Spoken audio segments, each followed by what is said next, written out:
بسم الله الرحمن الرحيم. إن الحمد لله نحمده ونستعينه ونستغفره ونعوذ بالله من شرور أنفسنا وسيئات أعمالنا. من يهده الله فلا مضل له ومن يضلل فلا هادي له.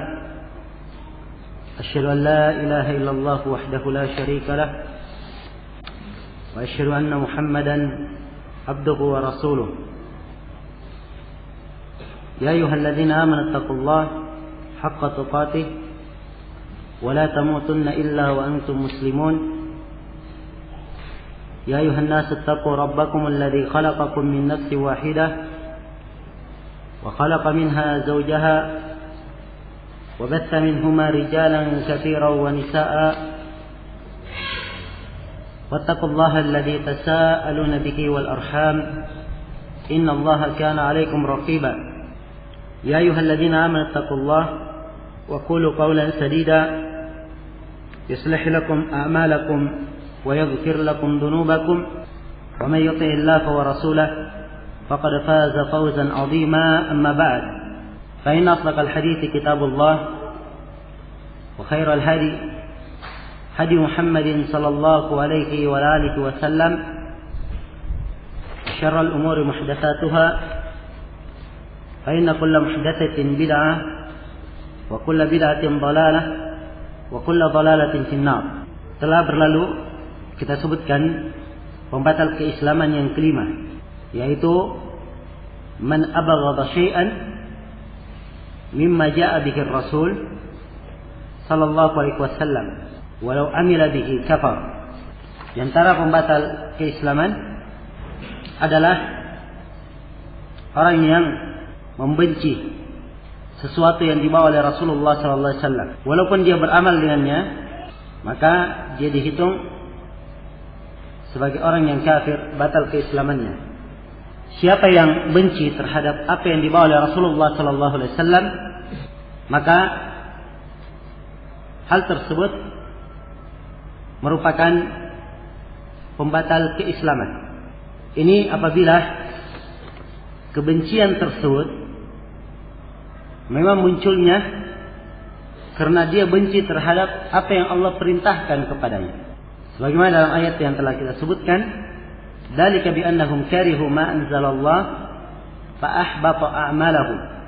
Hal tersebut karena mereka membenci apa yang diturunkan oleh Allah, maka hapuslah seluruh amalan mereka. Jadi kalau kebenciannya dasarnya karena tidak senang dan benci terhadap apa yang diperintah oleh Allah, maka ini membatalkan keislamannya. Namun perlu diketahui bahwa kadang seseorang itu tidak senang terhadap suatu perkara karena dia berat atau mengikuti syahwatnya, maka yang seperti ini tidaklah dikafirkan, tidak dikatakan batal keislamannya. Sebab Allah Subhanahu wa taala berfirman, kutiba alaikumul qitalu wa huwa kurhun lakum. Diwajibkan atas kalian jihad, berperang, dan ia tidak kalian senangi. Maksudnya kalian berat terhadap perintah tersebut. Maka kalau tidak senangnya asalnya karena berat atau karena mengikuti syahwat, ini tidak dikafirkan. Demikian pula firman Allah Subhanahu wa taala, wa tawadduna anna ghaira dhati syaukati takunu lakum. Dan kalian berharap bahwa yang kalian hadapi itu adalah musuh yang tidak begitu kuat. Sini juga menunjukkan bahwa kadang orang yang tidak senang akan sesuatu karena berat, maka tidaklah ia dihukumi kafir, keluar dari Islam. Tapi yang dikafirkan itu adalah orang yang membenci sesuatu yang dibawa oleh Rasul. Dasar bencinya karena benci terhadap perintah Allah, benci terhadap syariat yang dibawa oleh Allah. Sekali lagi, bukan karena ia merasa berat dan bukan pula karena syahwat. Dia tahu perintah Allah, tapi dia berat karena atau mengikuti syahwatnya. Maka yang seperti ini tidak dikafirkan, hanya berbahaya saja, namun tidak dikafirkan. Juga sama dengan hadis Abu Hurairah riwayat Muslim, ketika Nabi sallallahu alaihi wasallam ditanya tentang hal-hal yang menggugurkan dosa dan mengangkat derajat seseorang, di antaranya adalah wa isbagul wudu alal makari, menyempurnakan wudu di atas ketidaksenangan. Maksudnya apa? Pada musim hujan, musim dingin, bersama dengan dinginnya dia tidak senang berwudu, tapi tetap dia sempurnakan wudunya, maka ini yang mendapatkan keutamaan. Jadi sekali lagi, pembatal keislaman yang ke-6 ini kaitannya pada orang-orang yang benci terhadap apa yang dibawa oleh Rasulullah SAW. Membenci karena perintah itu, benci terhadap hal itu. Kemudian pembatal keislaman yang ke-6, kata Syekh rahimahullahu taala, as-sadis, yang ke-6, man istahza'a bi syai'in min dinir Rasul sallallahu alaihi wasallam aw thawabihi aw iqabihi kafar. Siapa yang mengolok-olok sesuatu dari agama Ar-Rasul sallallahu alaihi wasallam, atau dia mengolok-olok pahala yang disebutkan dalam agama, atau iqabihi, atau ancaman, siapa yang melakukan ini kafar, maka dia telah kafir, telah batal keislamannya. Wa dalil qauluhu ta'ala, dan dalilnya adalah firman Allah Ta'ala, qul abillahi wa ayatihi wa rasulihi kuntum tastahzi'un la ta'tadiru qad kafartum ba'da imanikum. Apakah kepada Allah, ayat-ayatnya dan Rasulnya kalian mengolok-olok? Janganlah kalian meminta maaf. Sungguh kalian telah kafir setelah keimanan. Ini pembatal keislaman yang ke-6. Orang yang mengolok-olok Allah Subhanahu wa taala atau menghinakan Rasulullah sallallahu alaihi wasallam atau mengolok-olok suatu bagian dari agama. Ada perintah agama, dia remehkan, dia olok-olok, dia cerca. Apakah itu berkaitan dengan anjuran, penyebutan pahala, atau hal tersebut berkaitan dengan ancaman terhadap suatu permasalahan di dalam masalah agama, yang apabila seorang melanggar dari hal tersebut, maka disebutkan ancamannya. Kapan dia melok-melok bagian dari agama ini, maka ini terhitung sebagai orang yang melok-melok agama dan dihukumi batal keislamannya. Apa dalilnya? Dalilnya ayat disebutkan di sini oleh Syekh. Kata beliau, dalilnya adalah firman Allah Subhanahu wa taala, "Qul abillahi wa ayatihi wa rasulihi kuntum tastahzi'un la ta'tadiru qad kafartum ba'da imanikum." Dalilnya apakah kepada Allah, ayat-ayatnya dan Rasulnya kalian mengolok-olok? Jangan kalian meminta maaf. Sungguh kalian telah kafir setelah keimanan. Ayat ini kaitannya terhadap orang yang mengolok-olok Rasulullah sallallahu alaihi wasallam, yang disebutkan di dalam riwayat tentang sebab turunnya ayat ini, bahwasanya ada sekelompok orang yang mengolok-olok Rasulullah sallallahu alaihi wasallam dan para sahabatnya. Mereka katakan bahwa mereka ini orang yang paling besar perutnya. Kemudian mereka ini paling penakut kalau berjumpa dengan musuh. Maka turunlah teguran dari Allah Subhanahu wa taala menjelaskan tentang kafirnya mereka. Maka sebagian dari mereka datang meminta maaf, kemudian berkata, "Innama kunna naqudu wa nal'ab." Sungguhnya kami hanya bermain-main saja, bercanda dan bermain-main. Maka Allah berfirman, "Qul abillahi wa ayatihi wa rasulihi kuntum tastahzi'un." Apakah kepada Allah dan ayat-ayatnya kepada Allah, ayat-ayatnya dan Rasulnya kalian bermain-main, mengolok-olok, jangan kalian meminta maaf. La ta'tadiru qad kafartum ba'da imanikum. Jangan kalian meminta maaf, kalian sudah kafir setelah keimanan. Maka seorang muslim tidak boleh menghinakan suatu perkara dari perkara agama. Ia harus menjunjung tinggi ketentuan-ketentuan agama, walaupun hal tersebut sepele. Sepanjang ada dalil yang menjelaskan tentang hal tersebut, menjelaskan tentang keutamanya, maka kewajibannya dia harus mengagungkan perintah agama itu. Tidak boleh dia menghinakan atau mengolok-olok perintah itu, sebab hal tersebut merupakan pembatal keislaman. Ini yang diisyaratkan di sini, atau yang disebutkan di sini oleh Syekh, bahwasanya siapa yang mengolok-olok bagian dari agama atau suatu pahala maupun ancaman dalam agama, maka dia telah kafir, keluar dari Islam. Dan juga Allah Subhanahu wa taala mengancam orang-orang yang seperti itu di dalam firman-Nya, "Wa minhumul ladzina yu'duna an-nabi wa yaquluna huwa udhun, qul udhun khairil lakum." Sampai Allah berfirman, "Walladzina yu'duna Rasulullah lahum adzabun alim." Dan di antara mereka ada yang menyakiti Nabi sallallahu alaihi wasallam. Dia berkata bahwa Nabi itu telinga. Maka katakanlah beliau adalah telinga kebaikan. Sampai Allah berfirman, "Walladzina yu'duna Rasulullah lahum adzabun alim." Dan orang yang menyakiti Rasulullah, mereka akan mendapatkan siksaan yang pedih. Kemudian setelah itu disebutkan lagi, "Alam ya'lamu annahu may yuhadidillaha wa rasulah." Mereka dianggap sebagai orang yang menentang Allah dan Rasulnya. Allah berfirman, tidakkah mereka tahu bahwa siapa yang menentang Allah dan Rasulnya, mereka disebut sebagai orang yang menentang Allah dan Rasulnya. Maka ini sebagian nas-nas yang menunjukkan tentang wajibnya seseorang itu mengagungkan agama.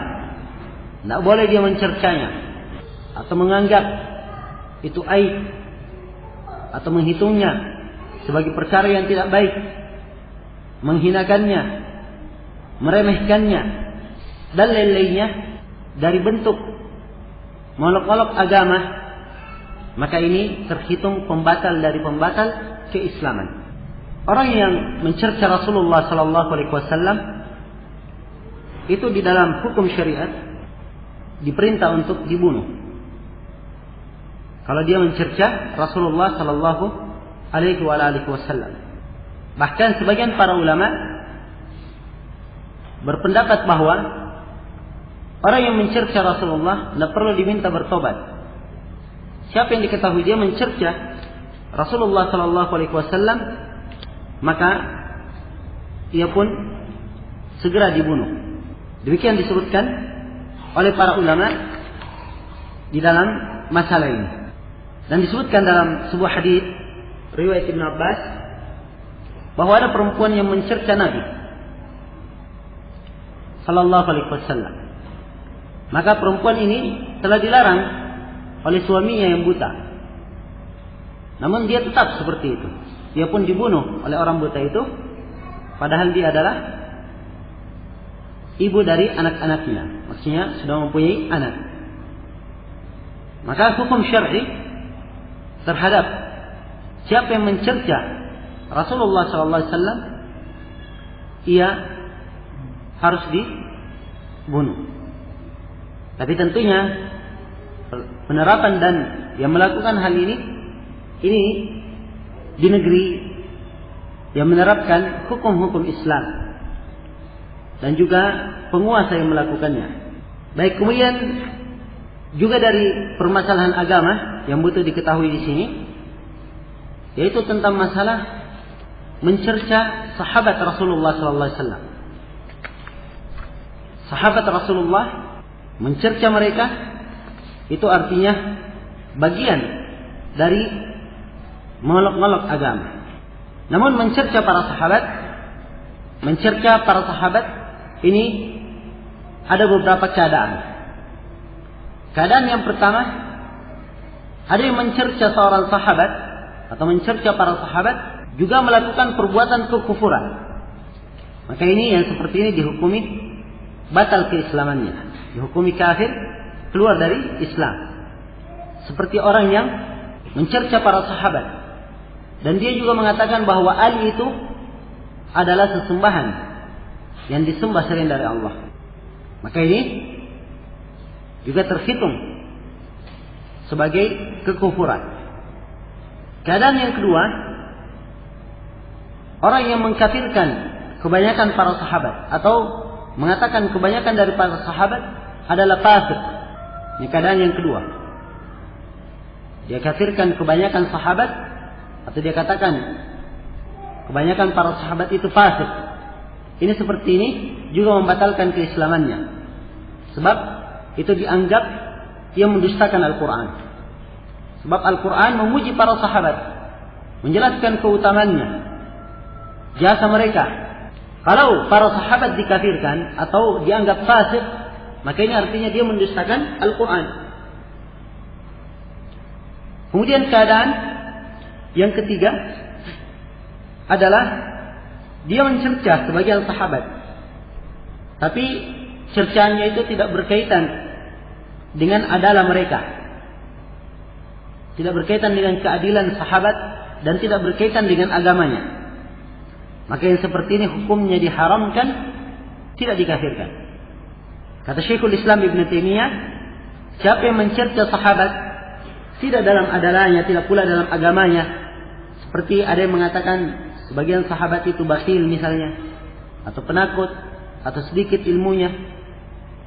Orang yang seperti ini, kata Ibn Taimiyah, berhak untuk diberi pelajaran dan diberi hukuman supaya dia mencabut ucapan-ucapannya, tetapi tidak dihukumi dia kafir. Tetap dihukumi dia berbuat perkara dosa yang besar, dan pemerintah harusnya memberikan pelajaran kepadanya, dijatuhkan padanya hukuman-hukuman supaya dia jangan lancang berucap seperti itu, tapi dia tidak dikafirkan. Kemudian yang keempat, dari orang yang mencerca para sahabat, orang yang melaknat dan menjelekkan para sahabat secara mutlak. Yang seperti ini dilihat dari niatnya, apa yang dia inginkan. Yang laknat dan menjelekkan secara mutlak itu, apakah yang dia jelekkan adalah keyakinannya atau hanya sekedar marah saja? Ini 4 keadaan. Yang jelas, mencerca para sahabat radhiyallahu taala anhum adalah dosa yang sangat besar. Namun menghukumi apakah dia kafir atau tidak, ini bertingkat-tingkat, ya, sebagaimana yang telah kita sebutkan. Dan perlu diketahui oleh setiap muslim bahwa kita tidak boleh duduk dengan orang-orang yang mencerca agama, mengolok-olok agama. Kita dilarang duduk dengan mereka. Sebab dalam Al-Quran dikatakan, wa qad nazzala 'alaikum fil kitabi an idza sami'tum ayatillahi yukfaru biha wa yastahza'u biha fala taq'udu ma'ahum hatta yakhudu fi haditsin ghairihi innakum idzam mithluhum innallaha jami'ul munafiqina wal kafirina fi jahannama jami'an. Dan sungguh telah diturunkan kepada kalian di dalam Alkitab, apabila kalian mendengar ayat-ayat Allah dikufuri karenanya dan diolok-olok, maka kalian jangan duduk bersama mereka. Kita dilarang duduk bersama orang yang kafir dan melok-olok ayat-ayat Allah. Jangan kalian duduk bersama mereka hatta yakhudu fi haditsin ghairi, sampai mereka berpindah kepada pembicaraan yang lain. Kalau kalian duduk bersama mereka, maka kalian sama dengan mereka. Sungguhnya Allah mengumpulkan orang-orang munafik dan orang-orang kafir dalam neraka Jahannam secara bersama, dikumpulkan di situ. Ini beberapa pembahasan berkaitan dengan pembatal keislaman yang keenam. Jadi sekali lagi, pembatal keislaman yang keenam adalah siapa yang molok-molok sesuatu dari agama Rasulullah SAW, atau mengolok-olok bagian dari agama, apakah itu berupa pahala terhadap suatu kebaikan atau siksaan kalau melakukan suatu pelanggaran, mengolok-olok ini itu adalah dihukumi batal keislamannya. Kemudian pembatal keislaman yang ketujuh diterangkan di sini adalah as-sihir. Pembatal keislaman yang ketujuh adalah as-sihir, yaitu sihir. Wa minhu as-sarf wal 'aqd. Dan sihir itu diterangkan di sini oleh Syekh, sihir itu terbagi menjadi dua. Ada sihir al-'athaf, as-sarf, dan ada sihir al-'athaf. Atau dikatakan sihir al-'athaf was-sarf. Kata beliau, "Faman fa'alahu aw radiya bihi kafar." Siapa yang berbuat sihir ini atau dia ridha dengannya, maka dia telah kafir. Dia telah keluar dari agama. Wa dalilu qaulullah, dalilnya adalah firman Allah Ta'ala, "Wa ma yu'allimani min ahadin hatta yaqula innama nahnu fitnatun fala takfur." Dan tidaklah keduanya mengajarkan seorang pun sampai keduanya berkata, "Kami ini hanya sekedar fitnah. Janganlah kamu menjadi kafir." Maka ayat ini menjelaskan bahwa sihir itu adalah kekufuran, adalah kekafiran, pembatal keislaman. Sebab dua yang mengajarkan sihir itu, Harut dan Marut, tiap kali ada yang mau belajar sihir, maka keduanya berkata, "Kami ini cuma fitnah, ujian. Jangan kalian pelajari, jangan kamu kafir."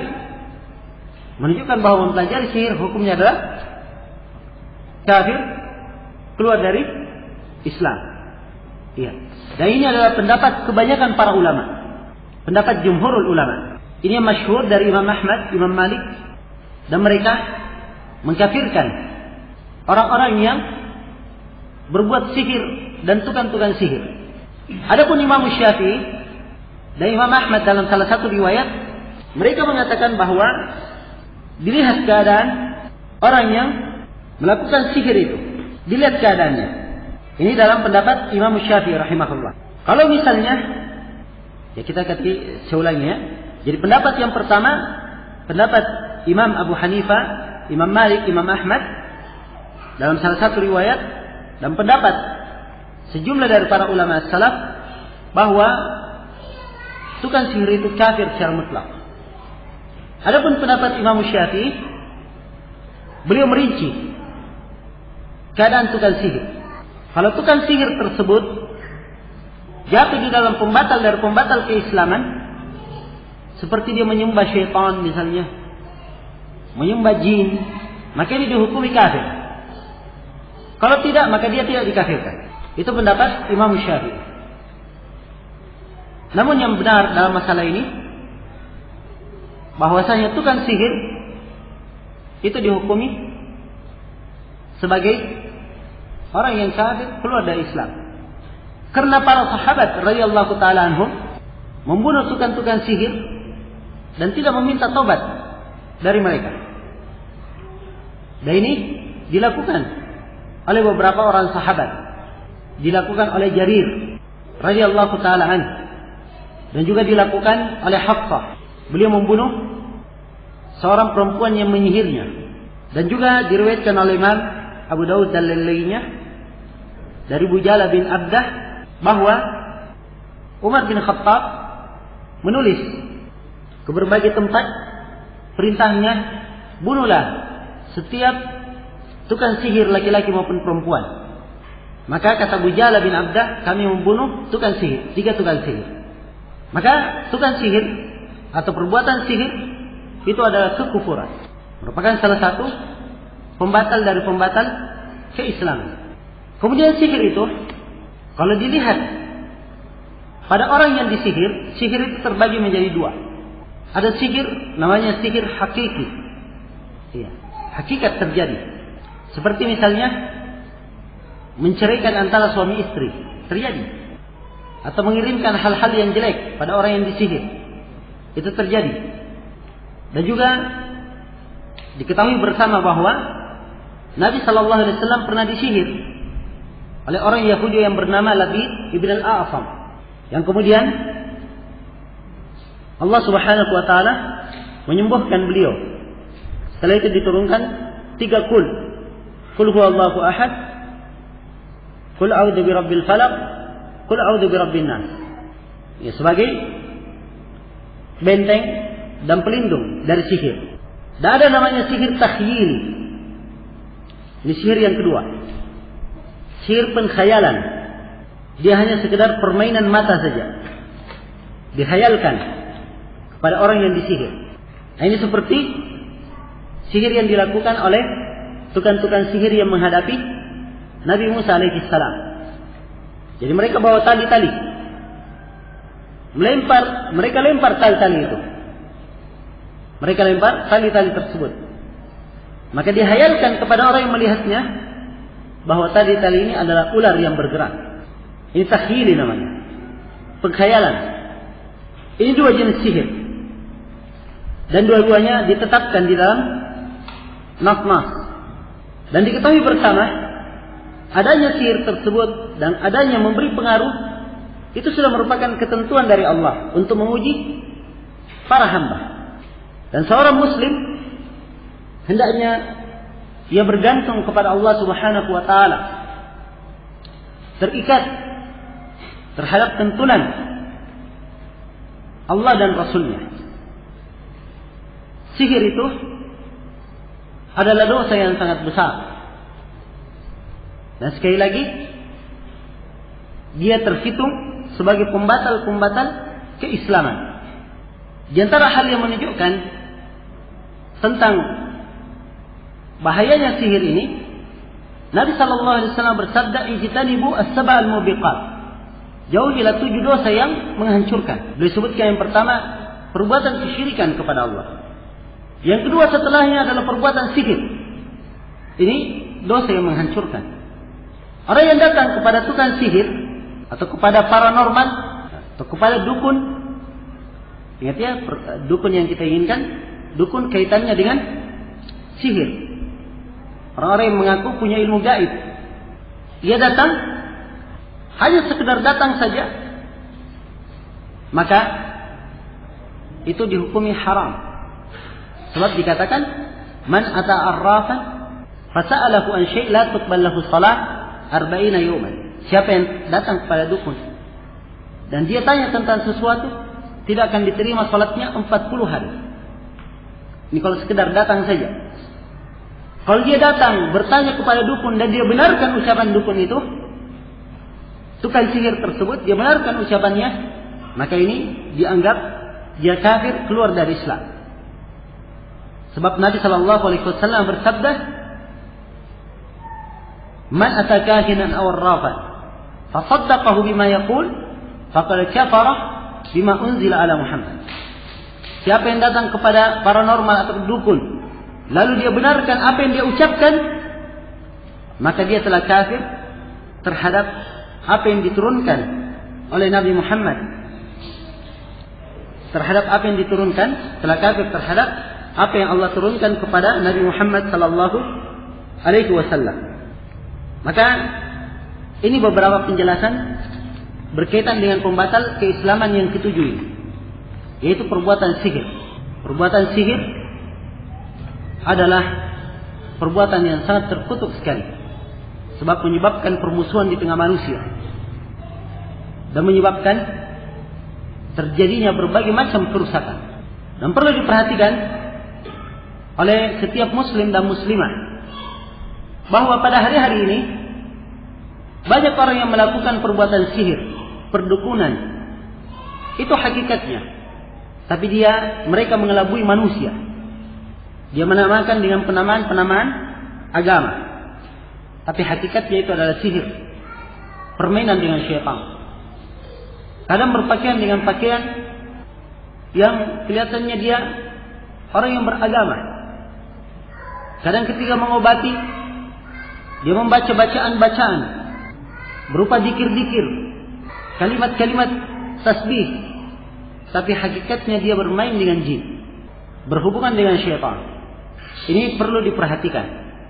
Sebab syaitan juga pandai menyesatkan manusia.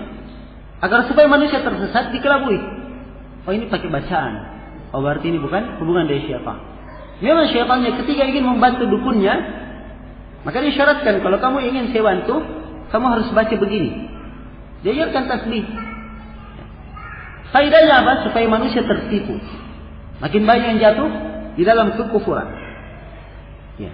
Dan sekali lagi ini adalah pembatal-pembatal keislaman. Kemudian pembatal keislaman yang ke-8 disebutkan di sini adalah, kata beliau, mudaharatul musyrikina wa muawanatuhum 'alal muslimin. Wa dalilu qauluhu ta'ala wa man yatawallahum minkum fa innahu minhum innallaha la yahdil qaumadh dhalimin. Pembatal keislaman yang ke-8 adalah menguatkan orang-orang musyrik, membantu mereka melawan kaum muslimin. Dalilnya, kata beliau, adalah firman Allah Ta'ala, wa man yatawallahum minkum fa innahu minhum innallaha la yahdil qaumadh dhalimin. Siapa yang memberikan loyalitas kepada mereka di antara kalian, maka ia termasuk dari orang-orang kafir itu. Sungguhnya Allah tidak memberi petunjuk kepada orang-orang yang zalim. Ini berkaitan dengan masalah loyalitas, memberikan kecintaan, pertolongan, bantuan terhadap orang-orang kafir. Perlu diketahui bahwa memberikan loyalitas terhadap orang kafir itu terbagi dua. Ada dinamakan istilah at-tawalli. Namanya at-tawalli. Dari dinamakan al-muwalatu. Al-muwalah. Kalau at-tawalli, dia menolong orang kafir, menguatkan orang kafir karena cinta kepada kekufuran, ridha dengan orang-orang kafir, dan dia lebih senang kekafiran lebih tinggi di atas keislaman.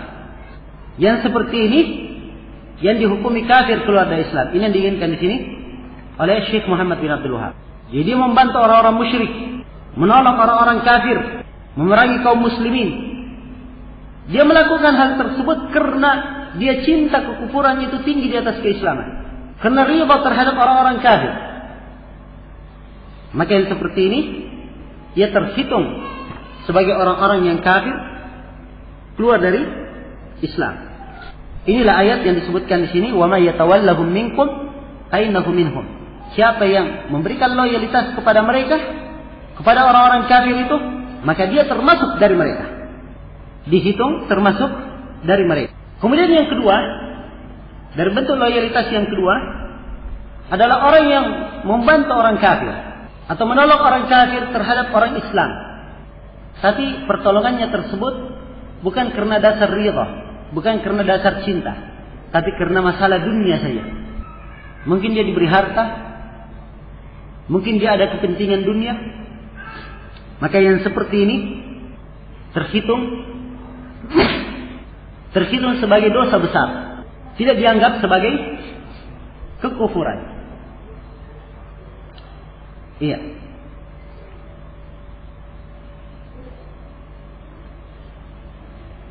Dalil tentang hal ini adalah firman Allah Subhanahu wa taala, "Ya ayyuhalladzina amanu la tattakhidhu aduwwi wa aduwwakum awliya." Wahai orang-orang yang beriman, jangan kalian jadikan musuhku dan musuh kalian sebagai wali-wali. Kata para ulama di sini, dia telah menjadikan musuh Allah dan musuh mereka sebagai wali. Tapi bersama dengan itu masih dipanggil dengan nama keimanan, menunjukkan mereka masih muslim. Yang seperti ini, kalau loyalitasnya hanya karena masalah dunia saja, dia bantu orang kafir, dia tolong mereka karena masalah dunia saja, hanya masalah kekuasaannya, hanya masalah dunia yang ingin dia dapatkan. Ini bisa dilihat dalam contoh hadis yang diriwayatkan oleh Imam Al-Bukhari dan Imam Muslim dari Ali bin Abi Thalib tentang kisah Hatib bin Abi Balta'ah radhiyallahu ta'ala anhu. Hatib bin Abi Balta'ah, beliau ini seorang sahabat. Beliau mengirim surat kepada orang-orang Quraisy. Dalam surat itu Hatib bin Abi Balta'ah mengabarkan kepada orang Quraisy bahwa Rasulullah SAW akan datang kepada mereka. Padahal ini adalah siasat pertempuran. Ya kan? Tidak boleh dibocorkan kepada lawan. Hatib bin Abi Balta membocorkan rahasia Rasulullah ini. Maka ringkas katanya, yang waktu itu Hatib bin Abi Balta mengirim pesannya melalui perempuan, seorang perempuan tua yang berjalan ke Mekah. Maka Nabi mengirim Ali bin Abi Thalib dan 2 orang yang lainnya. Nabi berkata, di tengah jalan nanti kamu akan ketemu dengan seorang perempuan. Kamu ambil surat darinya. Ada surat yang dia bawa. Maka ketemu perempuan tersebut. Kemudian Ali bin Abi Thalib berkata, keluarkan surat yang diberikan kepadamu. Perempuan itu berkata, saya tidak punya surat apapun. Kata Ali bin Abi Thalib, kamu keluarkan atau saya lucuti kamu satu persatu. Maka perempuan tua itu pun mengeluarkan surat dari kondenya. Dibawalah surat itu kepada Rasulullah. Ternyata surat itu isinya dari Hatib bin Abi Balta kepada orang-orang kafir Quraisy. Penjelasan tentang rahasia Rasulullah. Maka Nabi memanggil Hatib bin Abi Balta. Kemudian bertanya kepadanya, kenapa kamu melakukan hal tersebut?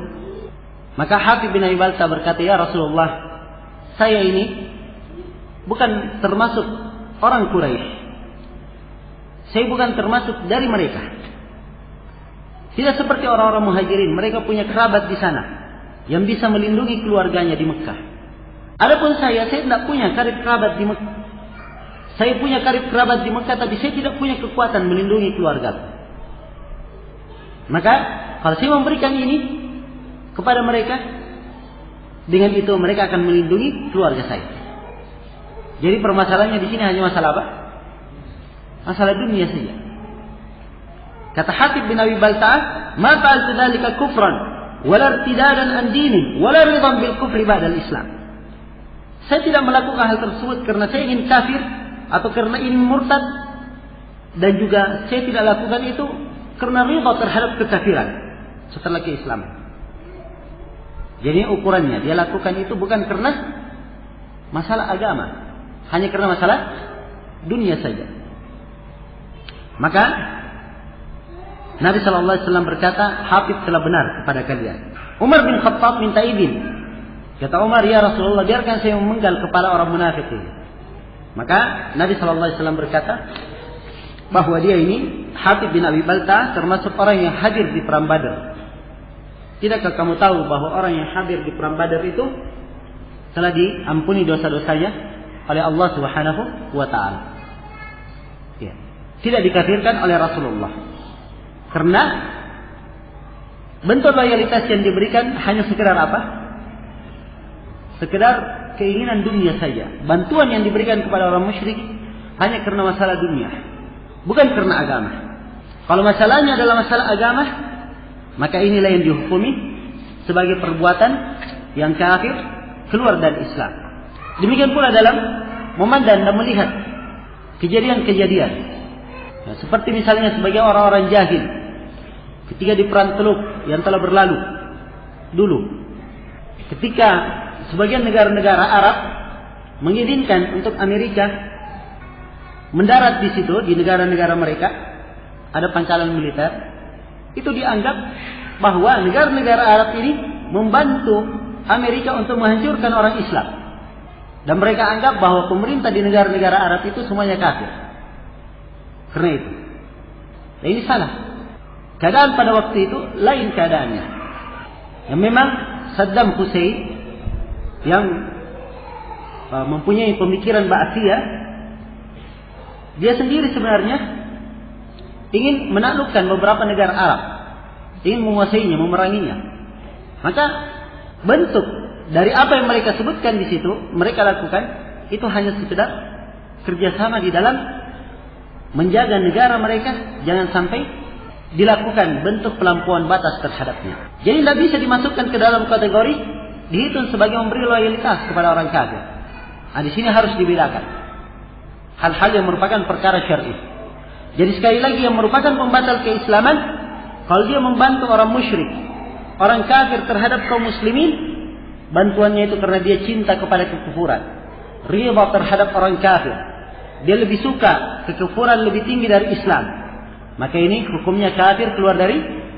Kalau dia memberikan bantuan, pertolongan karena masalah dunia saja, ini hukumnya apa? Ini hanya terhitung sebagai dosa besar. Ya. Tidak terhitung sebagai kekufuran. Kemudian pembatal keislaman yang ke-9. Dikatakan di sini oleh Syekh Muhammad bin Abdul Wahhab rahimahullahu taala, at-tasi yang ke-9, man i'taqada anna ba'd an-nas yas'ahu al-khuruj an syari'ati Muhammadin sallallahu alaihi wasallam kama wasi'a al-Khadir al-khuruj an syari'ati Musa alaihi salam fa huwa kafir. Siapa yang meyakini bahwa sebagian manusia boleh dia keluar dari syariat Nabi Muhammad, sebagaimana Nabi Khidir boleh keluar dari syariat Nabi Musa. Siapa yang meyakini seperti ini, maka ia telah kafir, telah batal keislamannya. Ini pembatal keislaman yang ke-9. Hakikat pembatal keislaman yang ke-9 ini kembali kepada kufur taklid, kekafiran pendustaan, sebagaimana yang telah kita terangkan di bentuk-bentuk kekafiran. Ya kan? Ada pengkafiran pendustaan, ada kafir karena menentang, ada kafir karena bersombong, ya. Dan bentuk-bentuk kekafiran yang telah kita sebutkan dalam pendahuluan. Ya, hakikatnya di sini pembatal keislaman yang ke-9 ini, ada orang yang berkeyakinan bahwa dia itu boleh keluar dari syariat Nabi Muhammad. Sebagaimana Nabi Khidir itu tidak ikut dalam syariat Nabi Musa. Kan dimaklumi bersama. Nabi Musa punya syariat sendiri. Nabi Khidir punya syariat sendiri. Siapa yang berkeyakinan bahwa boleh keluar dari syariat Nabi Muhammad, maka ini hukumnya kafir, keluar dari Islam. Ya. Ini adalah pemikiran sebagian orang-orang sufi di zaman ini. Yang mereka itu berkata, kalau kita sudah sampai ke tingkat makrifat, maka tidak sholat lagi, tidak puasa lagi. Dan ini terlihat kenyataan di tengah masyarakat. Ada sebagian orang sudah tidak sholat lagi, tidak zakat lagi, tidak puasa lagi. Kenapa? Dia sudah sampai ke tingkat ma'rifat. Ini adalah pembatal keislaman. Ya. Sebab dia menganggap bahwa dirinya boleh keluar dari syariat Nabi Muhammad. Padahal syariat Nabi Muhammad sallallahu alaihi wasallam itu adalah syariat untuk seluruh manusia. Bayangkan Nabi Muhammad sendiri di akhir umurnya, di akhir hayatnya, beliau masih keluar salat berjamaah di hari yang beliau meninggal hari itu. Beliau masih keluar salat berjamaah. Tangan kanannya dipapah oleh pamannya Abbas bin Abdul Muttalib. Tangan kirinya oleh menantunya Ali bin Abi Thalib. Ya. Keluar untuk hadir salat berjamaah. Hari yang beliau meninggal pada hari itu. Beliau masih salat. Hadir salat berjamaah. Ini Nabi yang paling baik dan paling utama. Masih terbebani dengan beban syariat. Sedangkan orang-orang itu tadi mengatakan bahwa dirinya sudah lepas syariat. Dia sudah sampai tingkatan ma'rifat. Hubungan dia katanya antara dia dan antara Allah langsung. Tidak lagi dia berpuasa, tidak lagi dia sholat, tidak lagi dia zakat.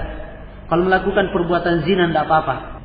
Nah, ini termasuk pembatal-pembatal keislaman. Dan subhanallah, yang sangat aneh, banyak juga orang yang berkeyakinan seperti itu. Ini adalah suatu perkara yang sangat mengherankan sekali. Seorang muslim tidak boleh keluar dari tuntunan Rasulullah sallallahu alaihi wasallam. Dia harus tetap berada di atas tuntunan Nabi. Sebab Allah Subhanahu wa taala berfirman, "Ya ayyuhalladzina amanu, udkhulu fis silmi kaffah." Wahai orang-orang yang beriman, masuklah kalian ke dalam Islam secara menyeluruh. Dan Allah Subhanahu wa taala berfirman, "Wa ma arsalnaka illa kaffatan lin-nasi." Tidaklah kami mengutus engkau Nabi Muhammad kecuali untuk seluruh manusia. Kalau untuk seluruh manusia berarti semua manusia harus kena syariat itu. Tidak boleh dikatakan saya bebas, kamu masih kena syariat, saya sudah ma'rifat. Tapi seluruh syariat mencakup siapa yang mengatakan dirinya itu muslim. Dan juga Allah Subhanahu wa taala berfirman, "Wa'bud rabbaka hatta ya'tiyakal yaqin." Sembahlah Rabbmu sampai kamu dijemput oleh kematian. Jadi kita diperintah untuk beribadah kepada Allah Subhanahu wa taala sampai kita dijemput oleh kematian. Iya.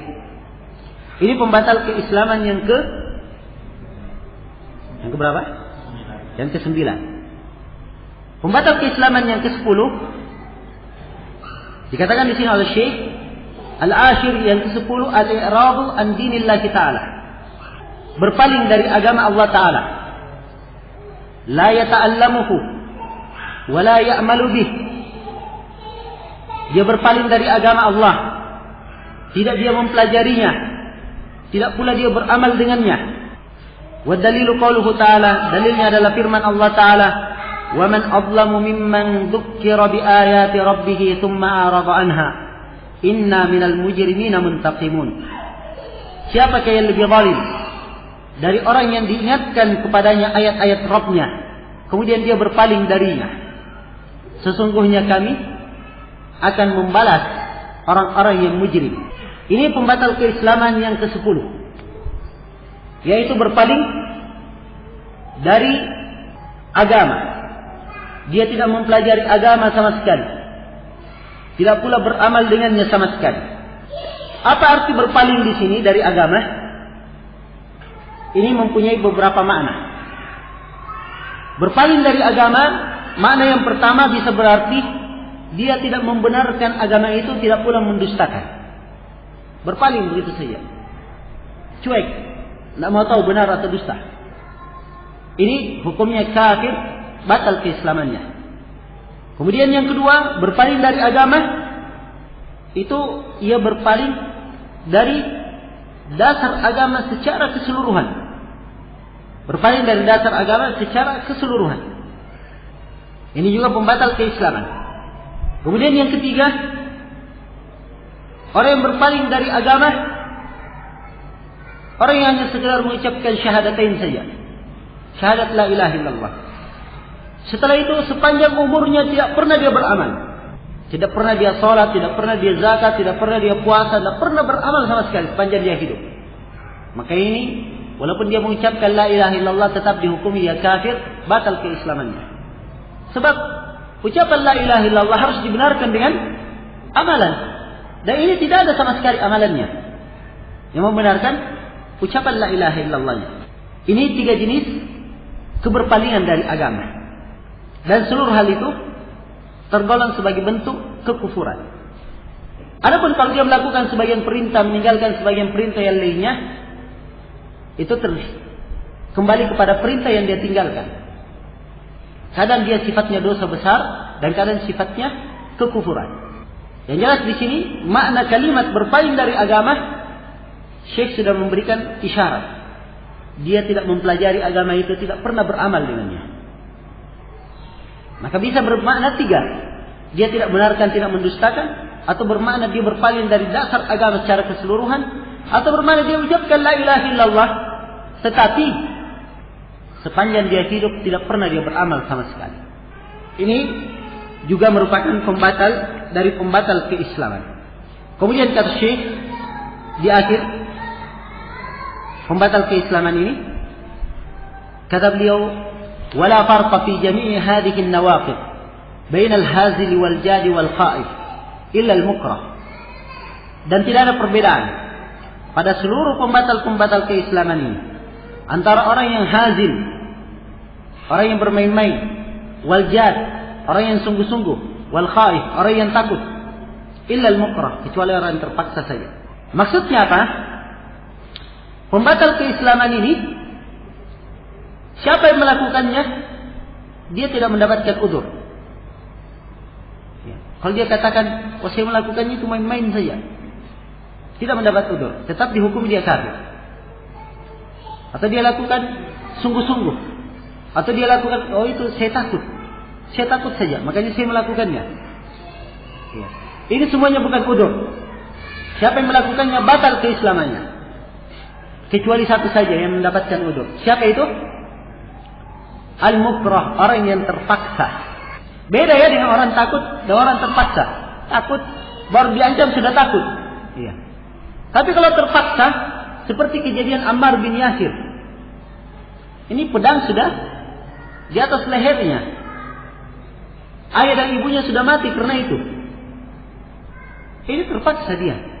Akhirnya dia mencerca Nabi. Terpaksa.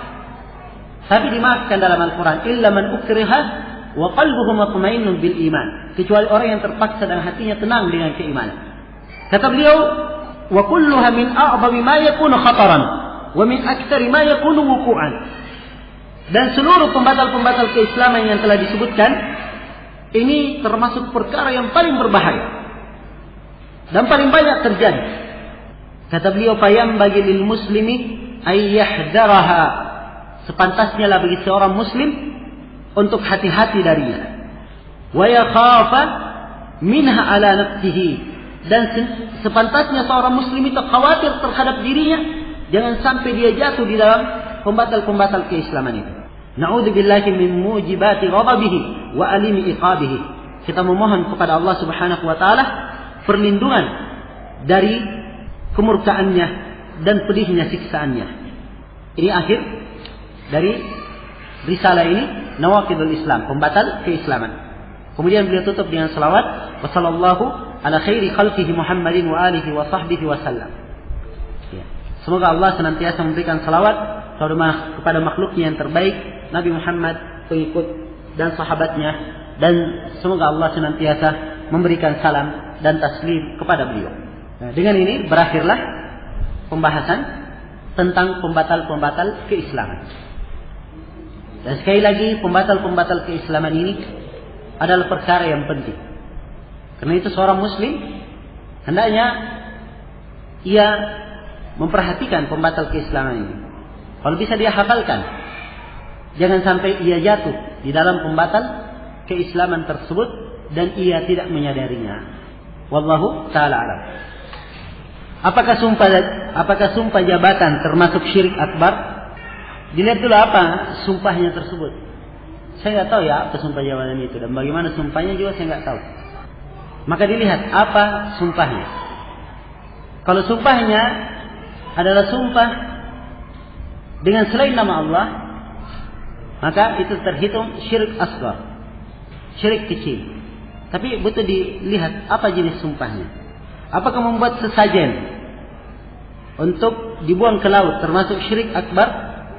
Membuat sesajen yang merupakan persembahan kemudian dibuang ke laut, ya, supaya dia terjaga dari mara bahaya atau tempat tersebut terjaga dari mara bahaya, itu termasuk syirik akbar, mengeluarkan pelakunya dari keislaman. Kalau dia melakukan dengan niat yang kita sebutkan tadi. Dan umumnya di masyarakat itu yang berkembang. Adanya hal tersebut karena kekhawatiran akan kena musibah atau malapetaka kalau tidak melakukannya. Maka ini termasuk bentuk syirik akbar. Apakah praktek hipnotis termasuk syirik? Itu permainan dengan syaitan. Hipnotis itu permainan dengan syaitan atau dengan jin. Dia adalah dari bentuk sihir. Dan telah kita sebutkan hukum sihir itu. Apakah sikap tokoh lintas agama termasuk pembatal keislaman? Saya tidak paham apa maksud tokoh lintas agama. Apa maksudnya? Tokoh agama semua. Terus apa yang dibicarakan? Dilihat apa yang dia inginkan darinya. Kalau dia maksudkan dengannya persatuan agama, ya, menyamakan agama, maka tidak diragukan. Orang yang melakukannya adalah kafir, keluar dari Islam. Sebab itu masuk ke dalam pembatal Islam yang keberapa tadi? Yang keberapa? Yang ketiga. Orang yang tidak mengkafirkan orang musyrik. Atau ia ragu akan kafirnya. Atau dia benarkan pendapat mereka, jalan mereka. Kalau itu keadaannya, maka tidak diragukan itu membatalkan keislaman. Apa yang dimaksud dengan sihir afaf dan sihir asfar? Ya sebenarnya sihir ini masuk ke dalam bentuk sihir hakiki. Dan kadang bermakna takhyili juga. Ataf dan saraf itu, ini sihir biasanya digunakan untuk merubah orang yang cinta menjadi benci, benci menjadi cinta. Itu sihir ataf wasarf. Asarf artinya dia palingkan. Tadinya dia benci, dia palingkan menjadi cinta. Al-ataf membuat dia cinta kepada seorang. Baik, sekira cukup dalam di sini. Apakah ada tobat bagi orang yang batal keislamannya? Iya, siapa yang murtad keluar dari agama, kemudian dia masuk lagi ke dalam Islam, dalam keadaan dia jujur dan murni keislamannya, sungguh-sungguh dalam tobatnya, iya, diterima tobatnya. Sebab bertobat dari seluruh dosa, sepanjang terpenuhi syarat-syarat yang telah kita sebutkan pada syarat-syarat tobat, maka tobatnya diterima oleh Allah. Ini kalau dia memang bertobat sebelum kena hukum. Ya, tadi kan kita sebutkan tentang tukang sihir, langsung dibunuh saya, tidak usah dimintai tobat. Itu hukum syar'i. Ada tukang sihir, pemerintah, ya, boleh dia datang ke rumahnya langsung saja dipenggal, tidak usah diminta bertobat. Tapi kalau dia bertobat sebelum meninggal, maka tobatnya diterima. Kalau terpenuhi syarat-syarat tobat yang telah kita sebutkan pada pertemuan ceramah bebas tadi malam.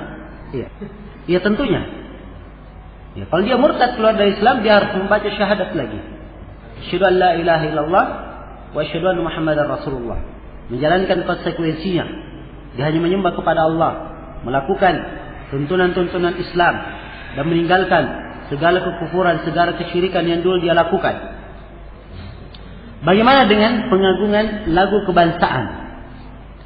Pertama, lagu itu kalau disertai dengan musik, itu hukumnya haram dalam pandangan syariatul Islam. Banyak dalil yang menunjukkan tentang itu. Di antaranya adalah firman Allah Subhanahu wa taala, "Wa minan nasi may yashtari lahwal hadits liyudilla an sabilillah."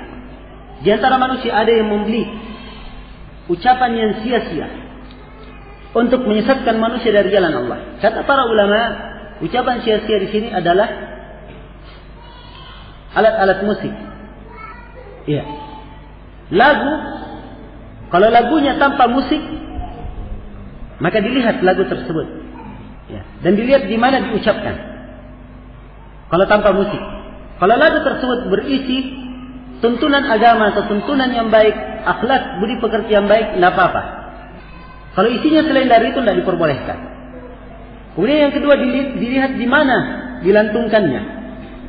Dilantungkannya diizinkan itu pada hari-hari raya saja, seperti Idul Fitri, Idul Adha, karena kegembiraan, atau pada acara-acara walimah pernikahan. Selain dari itu tidak diperbolehkan.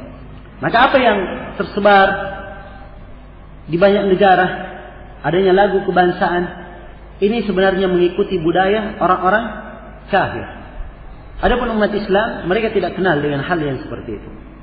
Demikian pula pengagungan simbol kebangsaan seperti bendera misalnya. Bendera ada di dalam syariat.